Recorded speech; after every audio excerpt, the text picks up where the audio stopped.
My name is Alba, and I work as a marketing manager for a technology company in Boston. 6 years ago, my life changed when my older sister Drina's marriage broke up. Drina and her husband Osvaldo had a terrible relationship for many years. He was selfish and immature, and as soon as they divorced, he practically disappeared from their son Fedela's life. Fedel was only 10 years old when it happened, and overnight he lost his father, his home, and his sense of security. Osvaldo refused to pay proper alimony, citing financial difficulties, despite the fact that he had a stable and well-paid job. At first, he still called his son occasionally, but soon these calls stopped, and the rare checks he sent barely covered even basic expenses. Drina couldn't afford to stay in their old house, and she had no choice but to move in with our parents. Mom and Dad, of course, welcomed them warmly, despite the fact that their own capabilities were limited. They lived on a fixed income after retirement, and although they could provide a roof over their heads, financial assistance from them was minimal. The basement in their house turned into a bedroom for Fedela, and they gave Drina their spare room. At that time, I was just starting my career. I graduated from college, found my first serious job, and finally could afford to rent an apartment in the city center. It was small, but it was my space, my independence. I enthusiastically made plans, saved money, and looked forward to the future. And then one day, over Sunday dinner at my parents' house, everything changed. We were sitting at the table, Mom, Dad, Drina, Fedel, and me. Fedel talked enthusiastically about his scientific project, and I was glad that he seemed to be getting used to his new life. After dessert, when Fedel went into the living room to play video games, Dad cleared his throat and looked at me. Alba, we need to talk. Mom folded her hands on the table and nodded softly. It's about Drina's situation, Dad continued. I looked at my sister. She avoided my gaze, studying the patterns on the plate. It's very difficult for her now, Dad sighed heavily. She found a job in a department store, but they don't pay much there. And Fedel is growing so fast, he needs new things, clothes, school supplies. We thought, Mom intervened. Since you are already earning well, maybe you could help Drina a little. I wasn't surprised. On the contrary, I expected something like this. I loved my sister, and Fedel was my only nephew. Sure, I said, how much do you need? $700 a month, Dad replied. The amount was significant for me, but I could handle it if I reduced some of my own expenses. Drina looked up at me, and there was moisture in her eyes. Thank you, Alba, she whispered. And that's how I became a sponsor of their lives. Every month, I transferred $700 to Drina's account. It became as routine for me as paying rent and utilities. Over time, Fedel's needs grew. At the age of 11, he became interested in programming and foreign languages. I decided that these were good directions that might be useful to him in the future, and I paid for the courses. For his birthday, I gave him a PlayStation 5, his dream. He was beaming with happiness when he unwrapped the gift, and it was worth all the overwork I took on myself. The following year, on his 12th birthday, I bought him a new smartphone, and for Christmas, a tablet. Every year, I tried to give him good things that he really needed or dreamed of. I wanted him to have a childhood full of opportunities, despite his parents' divorce. Eventually, Drina moved out of her parents' house, finding a small 2-room apartment for herself and Fedela.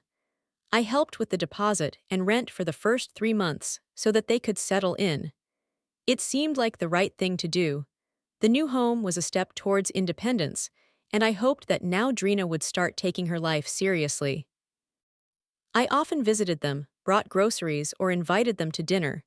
We continued to gather with the whole family at my parents' house at least twice a month. At the table, Drina mostly talked about her personal life.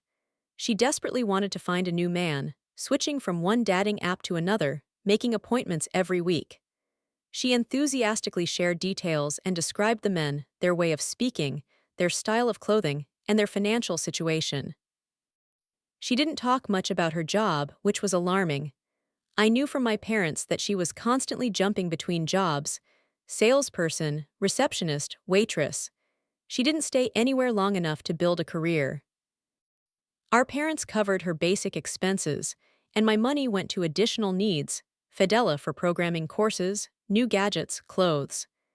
Anxiety grew inside, but I convinced myself that everything was temporary, that someday my sister would find stability. A year has passed.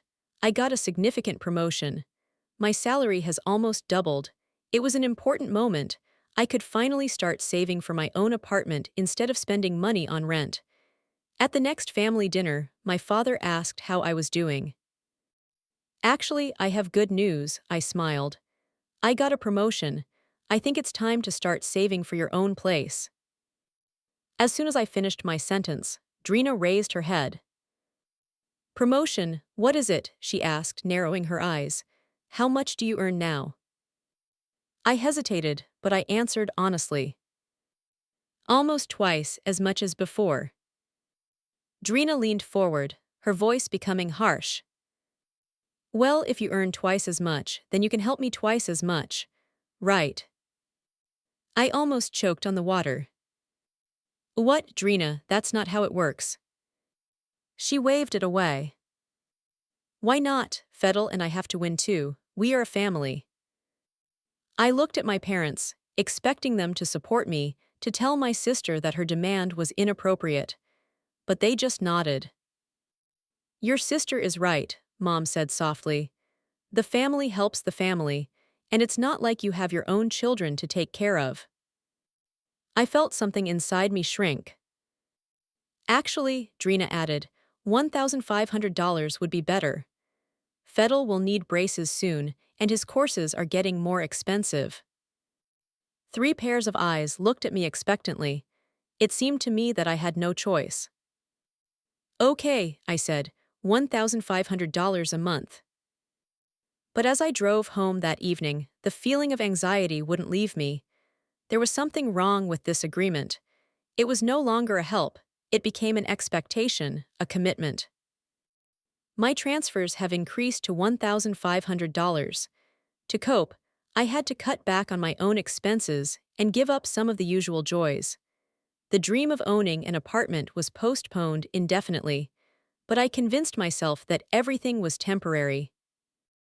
When Fedel turned 13, I decided to set boundaries. This time, my gift wasn't as expensive as before. I bought him an electric scooter. Fedel was delighted, but Drina sat in the corner all evening with a sour expression on her face. She didn't say anything, but it was clear to me that I hadn't lived up to her expectations. The next 2 years passed in the same spirit. Every month, $1,500 went out of my account, and I continued to work overtime, took on additional projects, and slowly accumulated savings for my dream, finally my own home. Meanwhile, I couldn't help but notice some disturbing details. Photos from restaurants, new outfits, and weekend trips were increasingly appearing on Drina's social networks. These expenses clearly exceeded the possibilities of her part-time employment in retail trade. I did not ask where the money came from. I did not arrange a showdown. After all, this is her life. But there was a residue inside. At the age of 31, I finally managed to buy my first apartment. It wasn't fancy, just one room in a decent but poor neighborhood, but it was mine. The down payment took away all my savings, and the mortgage payments were higher than I expected, but I was proud of myself. I did it. I decided to have a housewarming party. I invited friends, colleagues, neighbors, and of course family. When Drina and Fedel arrived, her eyes immediately started darting around, assessing the interior. She glanced at the new but simple furniture and appliances, the neatly arranged books and candles. Congratulations, muttered 14-year-old Fedel. What's your Wi-Fi password? I laughed and went to the kitchen to fill the bowls with snacks. And then I heard Drina whispering to one of our cousins. Fedel and I deserve this place more than she does. We are still crammed into this tiny rented apartment. My hand froze halfway to the chips. The words stung, but I took a deep breath. It was my day, and I wasn't going to let her ruin it. Over the next year, I noticed a new trend. Fedel, who was now 15, started hinting at cars. Every time I visited, he would start talking about driving. Uncle Michael is already looking for a car for his son. He'll pass his driver's license next year. Jason's dad promised a Mustang for his 16th birthday. I didn't think much of it at first. Teenagers always dream of cars. But soon photos started appearing on Drina's social media, which made me think. Fedel posed next to shiny new cars in car dealerships. Captions like, "Someone is already happy about their future birthday," were enough for me to take the hint. And then the climax. Photo of Fedela driving a brand new Audi. Caption, "Trying out the car of his dreams. Now we're just waiting for the generous fairy godmother to make it happen." I laughed out loud. The manipulation was so obvious that it seemed almost comical. A new car. After all the smartphones, laptops, courses, and clothes I bought him, this was a completely different level.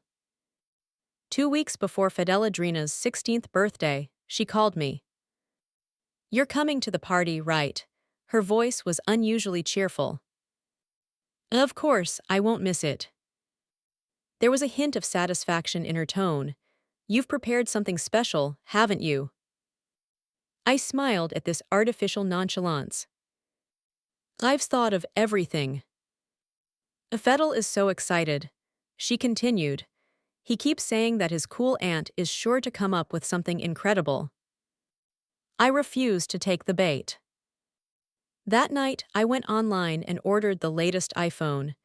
It was an expensive gift, but at least it was practical. He would use it every day. I carefully packed my phone, put a beautiful postcard in the box, and sincerely hoped that he would appreciate my gift. The day of the party has arrived. I arrived at my parents' house and saw that it was full of people. Drina's relatives, friends, Fedela's classmates. The atmosphere was truly festive. Balloons and streamers hung everywhere, and tables were full of food. I smiled, happy for my nephew, but somewhere inside I already had a premonition that something more was waiting for me than just a holiday. When it was time for the gifts, everyone gathered in the living room. The atmosphere was festive, filled with laughter and lively conversations. On the coffee table, boxes and bags were piled up, shining with bright wrapping paper. Fedel began unwrapping gifts from friends, video games, headphones, gift cards. He nodded gratefully, throwing the presents on the sofa, hardly looking at them. His parents handed him an elegant, expensive watch, and his eyes lit up, finally, something worthwhile. He smiled and put them on his wrist, clearly pleased. Drina then handed him a white envelope. "From me," she said with a soft smile. Fedel tore open the paper and pulled out a card. Inside was a voucher for driving lessons. "Thanks, Mom," he exclaimed joyfully and hugged her. And then he looked around, expectantly, with a slight wariness. "Is that all?" There was a pause in the living room. Drina's gaze immediately turned to me. "Alba still has her present," she said with forced nonchalance. All eyes turned to me. I took out a neatly wrapped box and handed it to Fedel. He took it, and I saw a glimmer of disappointment in his eyes even before he unwrapped the package. He tore off the wrapping paper, opened the box, and stared at the new iPhone. And without warning, he slammed the box onto the coffee table. "Really, that's it?" There was a deathly silence in the room. I felt my cheeks flush with embarrassment. "Fedel," I began, trying to stay calm. "You could have given me something much better with your salary," he interrupted irritably. His voice was loud, full of resentment. "Everyone knows that you earn a lot of money." I stared at him, stunned. There was something painfully familiar in his voice, an echo of his mother's attitude. Drina stepped forward, crossing her arms over her chest. "She's too stupid," she said with contempt. "We've been hinting for months that he needs a car, and she brought this cheap, pathetic thing." Something inside me broke. All these years, all those thousands of dollars, All this time when I was playing the role of their sponsor, turning a blind eye to the growing demands, the lack of gratitude, and the endless hints. It's all reached its boiling point. I slammed my hand down on the table. The guests shuddered. I'm tired, I said loudly, feeling my voice tremble but not stopping. I'm tired of supporting you and your son, Drina. I've been giving you money for years, paying for classes, birthdays, and expensive gifts. Is that how you thank me? New requirements. By car. I grabbed the iPhone box from the table. If you don't like my gift, fine, I'll take it back, but I'm not buying a car. There was a dead silence in the room. Fettel looked shocked. His face paled. Drina blushed with anger, her lips pressed tightly together. Our relatives shifted uncomfortably from one foot to the other, looking away. No one knew what to say. I grabbed my purse and jacket and headed for the exit without looking back. I was driving home with tears in my eyes. My hands were shaking on the steering wheel. I couldn't believe what had just happened. 6 years of financial support, thousands of dollars, endless concessions, and this is how they treated me, like with a purse on your feet. My phone rang as soon as I entered the apartment. It was Drina. I declined the call. A few seconds later, it was Mom again, then the father. They called one after the other, as if taking turns, but I didn't answer. I poured myself a glass of wine and sat down on the couch, trying to calm down. Around 9 o'clock in the evening, I checked my phone. 12 missed calls, and a stream of messages. I reluctantly opened them. Mom, Alba, you've embarrassed us in front of everyone. Call me back immediately. Drina, how dare you leave like that? Fettel is devastated. Dad, we raised you better than that. Your behavior was shameful. Drina, you're selfish and greedy. Everyone always owed Fedela. You should apologize and give me a proper present. The messages continued, each more accusatory than the last. But none of them contained even a hint of the realization that maybe, just maybe, Fettel's reaction to the $1,100 phone was inappropriate. No one has acknowledged that I have the right to decide how to spend my money. I didn't answer. I needed time to process what had happened. I took a day off from work on Monday. I spent the day in my apartment, ignoring the ongoing calls and texts. I needed to think about it. By Tuesday, the tone of the messages had changed. Now there was no open anger in them, only veiled reproaches and attempts to manipulate me through guilt. Mom, we are your family, Alba. The family sticks together no matter what. Drina, Fettel is really upset. He cried himself to sleep. He thinks you hate him. Previously, these words might have shaken me, made me doubt. But now something has changed. I suddenly saw the whole picture clearly. How, year after year, my generosity turned into a duty. How any yes I gave led to new demands. How my patience and love were reinterpreted by them not as a gift, but as a given. For the first time, I realized that in their eyes, I was not a person with my own desires, goals, and boundaries. I was a resource who simply had to ensure their comfort. On Wednesday evening, Drina called again. This time I answered. Finally, she breathed irritably. I've been trying to contact you for days. I know, I said flatly. I needed time to think about everything well. While you were thinking, I was dealing with a heartbroken teenager. Her voice got louder. You need to fix this, Alba, do it right. I clutched the phone in my hand. Fix what? That I didn't buy your son a car. Drina sighed, as if she were talking to a stupid child. Let's just put this in the past. Fettel will accept your apologies if you make amends with the right gift. No, Drina, I said firmly. I've had enough. I'm not buying Fedela a car, and from now on I will no longer send you money. There was a deathly silence on the other end of the line. And then Drina exploded. You can't do this. We depend on this money. I remained calm. It's my money, Drina. I have every right to decide how to spend it.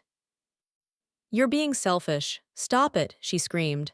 After everything we've been through. Goodbye, Drina, I said and hung up the phone. Then, without hesitation, I blocked her number. Then the parents' phone numbers.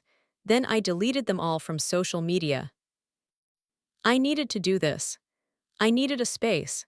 A space where no one would put pressure on me, manipulate me, or convince me that I was bad because I finally decided to take care of myself. The next day, I returned to the bank and canceled the automatic transfer, which had been going to Drina's account for 6 years. When I left the building, a strange feeling came over me. Liberation. It was hard, but I knew I had made the right choice. I had just returned home from work when there was a loud knock on the door. I looked through the peephole. Drina, with an angry, red-faced face. Her mother was standing next to her, arms crossed, lips pursed. Alba opened the door. Stop it, she demanded. We know you're there, your car is outside. You can't just cut us off, Drina screamed, banging harder. Fedel needs money for programming courses. Alba, that's childish. Mom's voice became more pleading. Open the door, let's talk about this sensibly. I took a deep breath and without opening the door spoke through it. I won't open it. I have nothing to say to any of you. You have no right to do this to your own family. Mom slammed her palm on the door. Family helps family. I gritted my teeth. I helped, 6 years old, enough. A furious stomping followed in response. You owe us this money, Drina screamed. You don't have the right to just take and. I don't owe you anything. There was a calmness in my voice that I didn't feel. Damn it, Alba, open this door, otherwise. I took out my phone. If you don't leave now, I'll call the police. There was a pause. You wouldn't dare, Drina hissed. And try it. There were whispers outside the door, muffled, irritated voices. And then the footsteps. They're gone.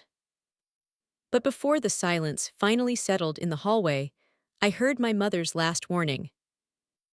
You're going to regret this. Family is all you have, Alba. I didn't answer. In the following days, I learned from my cousin that Drina and my parents had already begun to spread their version of events among relatives. Now I was a ruthless daughter who suddenly abandoned her family to their fate. They said that I promised to support Fedel until he went to college, but then I broke my word because I became selfish. They were silent about how much money I had given away over the years. Fortunately, not everyone in the family was on their side. My Aunt Emma called me on Saturday evening. I was at that party, Alba, she said softly.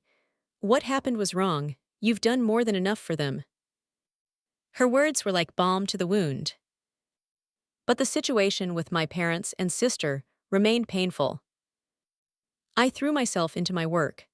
She started therapy and focused on rebuilding her life outside of family commitments. For the first time in many years, I had money that I could spend on myself, without feeling guilty, without looking at anyone's expectations. I took a short vacation and went to the mountains, where I spent several days all alone, enjoying the silence and realizing how much I was exhausted by years of endless giving. I joined a book club, where every week I discussed literature with people who saw in me not only a financial sponsor, but also an interesting conversationalist. I started dating again, learning to trust people anew, to seek reciprocity, and not one-sided sacrifice. It's been 3 months without contact, then 6. I found out the news about the family through distant relatives. It was said that Drina was forced to move into a smaller apartment without a spacious living room and expensive rent. She got a permanent job because she realized that no one else was going to pay her bills. Fedel dropped out of programming classes, perhaps because they were no longer free. My parents complained that I was no longer helping them financially. Sometimes I felt guilty. I asked myself, wasn't I being too harsh? Did I leave them too abruptly? But every time I saw the look on Fettel's face on the day he threw away my gift, I couldn't help but think about it. I remembered Drina's contemptuous words. Betrayal of parents. And I knew that I had done everything I could. It's been 6 months since the breakup. It was a rainy Tuesday evening. I was leaving the office building, hurrying to hide under an umbrella when I heard Aunt Alba. I stopped and turned around. Fettel stood at the entrance, soaked, with drops of water on his dark hair. I suddenly realized how much he had grown. He became taller and broader in the shoulders. There was no impudence in his gaze, just a kind of restraint, uncertainty. Can we talk? I hesitated. His appearance here was unexpected, but there was no aggression in it. Does your mom know you're here? He shook his head. No, and I would like to leave everything as it is. I studied him for a few moments, then nodded. There's a coffee shop nearby. Let's go there. We walked through the rain in silence, ordered drinks, and found a quiet corner table. Fettel seemed nervous. He turned the cup over in his hands, avoiding my gaze. I'm listening, I finally said. He took a deep breath. I came to tell you, I'm sorry. I almost put the cup past the saucer. For my birthday, for the way I behaved, it was wrong. I was amazed by his directness. What led you to this? Fettel smiled faintly. Reality, probably. When you stopped sending money, everything changed. Mom had to work full-time. I had to give up some things. I was mad at you at first. He took a sip of hot chocolate. Mom said you were selfish, that you'll come to your senses eventually. He paused, staring into his mug. But you didn't. And after a while, I started thinking about all the things you used to do for us. Gifts, money, classes. His gaze met mine. I realized how much I took everything for granted. I didn't know what to say. When I got a job at a grocery store 3 months ago, I understood it even better. I raised my eyebrows. Are you working? Fettel nodded. Yes, I wanted to pay my own expenses, not depend on my mom. When I started earning my own money, it suddenly became clear how much you gave me, and how little I appreciated it. I felt a whole storm of emotions. Pride, sadness, and the anger still smoldering beneath the surface. I appreciate you saying that, Fettel. It means a lot. He hesitated, then asked, Can you forgive me? He suddenly looked younger. He looks more like the boy I once knew. I sighed. I'm working on it, she answered honestly. It's not just about your birthday, and in the years when I was considered obligated to support you and your mother, it was painful. He nodded. I understand. Simply, I miss you. Those words hit deeper than I expected. And I want you to know that I'm different. I don't expect anything more from you. I felt something soften inside. We can try to rebuild our relationship, I said, but it will take time. Relief flashed across his face. That's all I'm asking. I took a last sip of coffee and asked, Does Mom know you have a job? Fettel chuckled. Yes, but she thinks it's stupid. She says I need to focus on my studies instead of wasting time on the minimum wage. He shrugged his shoulders. But I like to earn my own money. I smiled. I'm proud of you for that, Fettel. We talked for another hour, about his studies, friends, and plans. When it was finally time to say goodbye, he asked, Can we meet again, maybe next week? I hesitated. I wish I could, I said, but let's keep this between us for now. I'm not ready to deal with your mom or my parents again. Fedel nodded. It will be our secret. As I watched Fedel leave, I felt a complex mix of emotions. Pain, easement, pride. The thought that there was no more dependency between us that had dragged on for years filled me with a sense of freedom. It was still a long way to go, but this evening felt like the beginning of something new, a relationship based on mutual respect, rather than financial support, which was taken for granted. For the first time in months, I felt hopeful. It's been 8 months since Fedel and I had coffee. We have established a meeting routine every couple of weeks. Sometimes we had dinner together, sometimes we just walked around the city, discussing books, movies, and plans for the future. I watched him grow, not only physically, but also in terms of maturity. He no longer had that reckless exactingness that had previously seemed an integral part of his character. Now he has restraint, responsibility, and the ability to look at things from different angles. Last week, he proudly informed me, I got a promotion at the store. Now I'm the shift supervisor. More responsibility, better pay. I smiled. That's fantastic, Fedel. I am truly proud of you. He nodded and, hesitating slightly, added, I'm saving up for a used car. Nothing special, just something reliable to move around. I felt the irony of that moment flare up inside me. Fedel, who once threw a tantrum because he didn't get a luxury car for his birthday, was now earning and saving money for something modest and practical. I didn't say anything, just nodded approvingly. There was no hint of asking for help in his voice. Not once in those months did he talk about money, and I didn't offer any. Now our relationship was based on genuine connection, not financial dependence. Sometimes he would tell me about his difficulties and ask for advice, but never for financial help. And that meant everything. As for Drina and my parents, I haven't spoken to them since that day at my door. Through Fedel and distant relatives, I knew that Drina was still experiencing financial difficulties. She changed jobs again, trying to find at least some stability, but to no avail. Her parents continued to support her. They paid the rent when she couldn't cope, helped with the costs of Fedela's school. Sometimes, I found myself thinking that maybe it's worth trying to fix this relationship. But then I remembered their cold stares, their demanding voices. I remembered how they treated me, not as a daughter or sister, but as a resource that could be milked endlessly. The wound was still too fresh. Betrayal is too deep. Maybe someday, I'll be ready to forgive them.